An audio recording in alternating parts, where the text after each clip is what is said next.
রাজ্যের চিকিৎসা স্বাস্থ্য ব্যবস্থার উন্নতির লক্ষ্যে কলকাতার ধনধান্য প্রেক্ষাগৃহে যখন মুখ্যমন্ত্রী মমতা বন্দ্যোপাধ্যায় ডাক্তারদের বেতন বাড়ানোর সিদ্ধান্ত ঘোষণা করছেন, তখন মহকুমা স্তরের সুপার স্পেশালিটি কালনা মহকুমা হাসপাতালে অমিল কুকুর বিড়ালে কামড়ানোর ভ্যাকসিন। আগে হ্যাঁ, এটাই ছবি। সমস্যায় রোগী থেকে রোগীর আত্মীয় পরিজনেরা। যেটা জানা যাচ্ছে, বিগত 5 দিন ধরে কালনা মহকুমা হাসপাতালে নেই এআরভি ভ্যাকসিন। যাদের সামর্থ্য রয়েছে তারা পয়সা দিয়ে কিনে দিচ্ছেন ভ্যাকসিন, আর যাদের সামর্থ্য নেই তারা অসহায় অবস্থায় ফিরছেন কালনা মহকুমা হাসপাতাল থেকে। এ ছবি শুধু সোমবারের নয়, গত 20 তারিখের পর থেকে কালনা মহকুমা হাসপাতালে বন্ধ কুকুর বিড়াল ইঁদুর সহ বিভিন্ন প্রাণী কামড়ানোর ভ্যাকসিন। হাসপাতাল সূত্রে জানা যাচ্ছে, জেলা জুড়েই নাকি এই সংকট তৈরি হয়েছে। সোমবার কালনা মহকুমা হাসপাতালে মেয়েকে নিয়ে চিকিৎসা করাতে আসা এক অসহায় বাবা জানান, তার মেয়েকে বিড়ালে কামড়েছে। পূর্বস্থলী ব্লক হাসপাতালেও নেই ভ্যাকসিন, আর তাই তাকে পাঠানো হয়েছে মহকুমা স্তরের হাসপাতালে। আর সেখানে এই অমিল ভ্যাকসিন। সামর্থ্য নেই, তাই না কিনতে পেরে মেয়েকে ভ্যাকসিন না দিয়েই ফিরছেন তিনি। পরেশনাথ বন্ধু রোগী, তিনি কি বলছেন শোনাবো তার বক্তব্য। আমি সমস্যা নিয়ে এসেছি যে এখানে গভর্নমেন্টের সাহায্যে আমরা এআরভি পাই, অ্যান্টি ভ্যাকসিন। সেটা বিগত আমার আগে সেকেন্ড ডোজ চলছে, থার্ড ডোজ চলছে। আমি সেকেন্ড ডোজ করে পেয়েছি। আর সাডেন শুনছি যে ভ্যাকসিন শেষ হয়ে গেছে, সহায়ক কেন্দ্রের সঙ্গে যোগাযোগ করছি। সহায়ক কেন্দ্রের সঙ্গে যোগাযোগ করতে গেলেও কোনো কিছু হদিস নেই, নিতেও পারে নাও নিতে পারে। এখানে দু একটি ম্যাডাম আছে নার্সেস, তারা বলছেন যে আপনারা, যদিও আমার বলা উচিত নয়, আনঅফিসিয়ালি বলছি, যে যদি পারেন একটা ভ্যাকসিন কিনে নিলে আপনাদের কি সুবিধা হবে, আমাদের দরকার। তাই আমরা জোনাপাতে ঠিক করে এই ভ্যাকসিনটা পুরো ভেবেছি। কিন্তু এটা খুব দৃষ্টিকোণ অত্যন্ত বাজে ঘটনা। একটা সুপার স্পেশালিস্ট হসপিটালে ভ্যাকসিন পাওয়া যায় না, এটা মেনে নেওয়া যায় না, আনতে হবে। কদিন ধরে নেই ভ্যাকসিন, কি শুনলেন? আমি সেখানে আমরা প্রায় চার দিনটা না, অবশ্যই 4 দিন আউট অফ স্টক। আচ্ছা, বলছি কি কত দাম এই ভ্যাকসিনটার? ভ্যাকসিনটার দাম ধরুন আমাদের 5টা ডোজ নেই, তাহলে 1200 টাকা পড়বে। না, মানে আজকে আপনাকে কত টাকা কন্ট্রিবিউট করতে হবে? 1200 টাকা, মানে ধরুন ওই প্রায় 200 টাকা, তো 250 টাকা। মানে সবার পক্ষে কি নেওয়া সম্ভব? অ্যাবসার্ট সম্ভব নয়, অ্যাবসার্ট। হয়তো তুমি ফিরেও যাবে, পয়সা হবে, কারণ এখানে যারা আছে গরিব দুঃখী, তার টাকা কোথায় পাবে? হাসপাতালে আসা অভিজিৎ সরকার এবং নমিতা মণ্ডল নামে আরো দুজনের সঙ্গে আমরা কথা বলি। তারা কি জানাচ্ছেন তাদের অভিজ্ঞতার কথা শোনাবো। আমি পূর্বস্থলী দক্ষিণ সাজিয়ারা গ্রাম থেকে এসেছি। আচ্ছা, কি হয়েছে? বাচ্চাটাকে বিড়ালে হেজেছে। আচ্ছা, দিয়ে মানে গেল রবিবার, আজকে 3 দিন আগে হ্যাঁ রাতের বেলা কামড়েছে। আমি বাড়িতে ছিলাম না। এই বাড়িতে আমার বাড়ির মহিলা ধরো কিছু বোঝে না, কানে শোনে না, কথা ঠিক মতো বলতে পারে না, যে আমাকে এই মেয়েকে নিয়ে যেখানে সেখানে যেতে হয়। দিয়ে পূর্বস্থলীতে এসেছি। পূর্বস্থলী ডাক্তারবাবুকে বললাম, ডাক্তারবাবু বলছে আমাদের ভ্যাকসিন নেই, তুমি বড় হাসপাতালে যোগাযোগ করো। এখানে আসলাম, টিকিট কাউন্টারে গেলাম।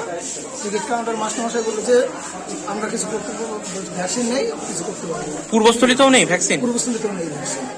এখানে এসেও কি শুনলেন? এখানে জিজ্ঞেস করলাম, কাউন্টারে জিজ্ঞেস করলাম, বললো যে ডাক্তারবাবুর সাথে যোগাযোগ করবো। ডাক্তারবাবু বললো টিকিট ছাড়া আমি কিছু করতেই পারবো। আচ্ছা, দিয়ে মানে এখন আমি তো গরিব মানুষ, আমি ধরেন দিন মজুরি কাজ করি। দিন মজুরি কাজ করে 200 টাকা রোজ পাই। একদিন কাজ হয়তো 3 দিন হয় না, তাহলে বাচ্চা নিয়ে আমি কদিন ঘুরে ঘুরে। মানে আপনার পক্ষে কি কেনা সম্ভব নয়? আমার পক্ষে কিনা সম্ভব না। তাহলে এখন ফিরে যেতে হচ্ছে আপনাকে? আমাকে ফিরে যেতে হচ্ছে। হ্যাঁ, আচ্ছা, দিয়ে তারপরে নিয়ে আসলাম। তারপরে দিন নিয়ে এসছি, তারপরে ভ্যাকসিন দিয়ে গেলাম। তারপরে আবার ডেট দিল, তখন আসলাম। 3টে দেওয়া হয়েছে, তারপরে আজকে আবার ডেট ছিল, আসলাম। দিয়ে কি বলছে এখানে? এখন তো বললো যে ওরা কিনছে, সেখানে আলোচনা করো। মানে হসপিটালে ভ্যাকসিন নেই? হ্যাঁ, নেই আজকে। কেনা কি সম্ভব যে টাকা দাম সেই অনুযায়ী? না, সম্ভব নয় সেটা। সেই জন্য বলছি, পরে নিলে কোনো অসুবিধা নেই। জিজ্ঞেস করলাম, বললো সেটা তো বলতে পারছি না। পাশাপাশি এদিন সোমবার সকালে কুকুরে কামড়ানো এক ব্যক্তি, তিনিও হাসপাতালে এসেছেন ভ্যাকসিন নেওয়ার জন্য। ফাইল কিনে আর বাকি কয়েকজনের সঙ্গে সেটি শেয়ার করে তিনি দিয়েছেন ভ্যাকসিন। 310 টাকা এক ডোজ ভ্যাকসিনের দাম পড়েছে। আপনাদের এবার শোনাবো মুনমুন পাল এবং হিরো পাল নামে রোগীর 2 আত্মীয়র কথা। শুনুন। আচ্ছা, দিয়ে কি শুনলেন এখানে? ভ্যাকসিন নেই নাকি 7 দিন ধরে। আচ্ছা, দিয়ে ভ্যাকসিন পাওয়া যাচ্ছে না, এখন বললো কিনে নিয়ে আসতে বাইরে থেকে, ওনারা নিয়ে আসতে। আচ্ছা, দিয়ে এখন কিনতে গেল। কাকে কামড়েছে আপনার? আমার স্বামীকে কামড়েছে। কোন জায়গায় বাড়ি? নিচু জাপট পালপাড়া, কালনা নিচু জাপট পালপাড়া। ওখানে কি কুকুর কোনো খেপে টেপে গেছে এরকম কিছু বিষয় হয়েছে নাকি? হ্যাঁ, ওই এলাকায় অনেককেই কামড়েছে নাকি? ওইখানে অনেকেই কামড়েছে। আচ্ছা, বলছি কি এই যে ভ্যাকসিন নেই একটা সাব ডিভিশনাল হসপিটালে, কি বলবেন এই বিষয়ে? থাকাটা তো খুবই প্রয়োজন, ইমিডিয়েটলি যখন তখন সবার লাগতে পারে, এটা কামড়াতেই পারে। আচ্ছা, যদি কেউ কিনতে না পারে, হসপিটালে তো গরিব মানুষই ধরুন আসে, যদি কিনতে না পারে তারা কি ফিরে যাচ্ছে? ফিরে যাচ্ছে তো, অনেকেই ফিরে যাচ্ছে। এখানে কুকুরে কামড়িয়েছে, সকালবেলা এসছি, হ্যাঁ, টিটিনাস দিল কিন্তু ভ্যাকসিনটা নেই, বললেন কিনে নিতে, আর নয় অনেক দেরি হবে বললো। কতদিন ধরে নেই কি শুনছেন? এবার আমি তো আজকে এসছি, আজকে এসে দেখি আরো 7-8 জন ফিরে গেল, যে আমরা 5 জন হয়েছি, যে আমাদের পয়সা দিয়ে আমরা কিনে নিচ্ছি। কত টাকা দাম ভ্যাকসিনটার? 5 জনের মোটামুটি ধরো 1000-1200 টাকা পড়বে। মানে ভ্যাকসিনটার দাম কত? ওই তো 1000-1200 একটাই 5 জনা দেওয়া যাবে আজকের দিনে, আবার কিনতে হবে পরবর্তীকালে, 5টা ডোজ আছে। সাব ডিভিশনাল হসপিটালে এই রকম ভ্যাকসিন নেই, কি বলবেন? কি বলবো এখন, মানে এটা কি সবার পক্ষে অ্যাফোর্ড করা সম্ভব? না, সবাই তো পারবে না, যারা গরিব না তারা তো পারবে না, অনেকে ফিরে গেল। আপনার সামনে ফিরে গেল? হ্যাঁ, আমার সামনে 3-4 জন ছিল, ঠিক চলে গেল। এ বিষয়ে হাসপাতালের সহকারী সুপার গৌতম বিশ্বাস জানান, বেশ কয়েকদিন ধরেই ভ্যাকসিন নেই, এ কথা সত্য। শোনাবো তার বক্তব্য।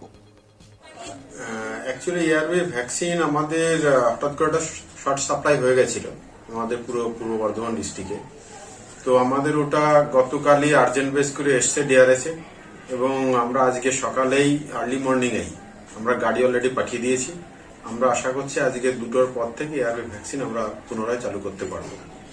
আচ্ছা, যারা মানে হচ্ছে কি ভ্যাকসিন পেলো না এই কদিন, মানে হচ্ছে কি তারা কি কিনে দিচ্ছিল?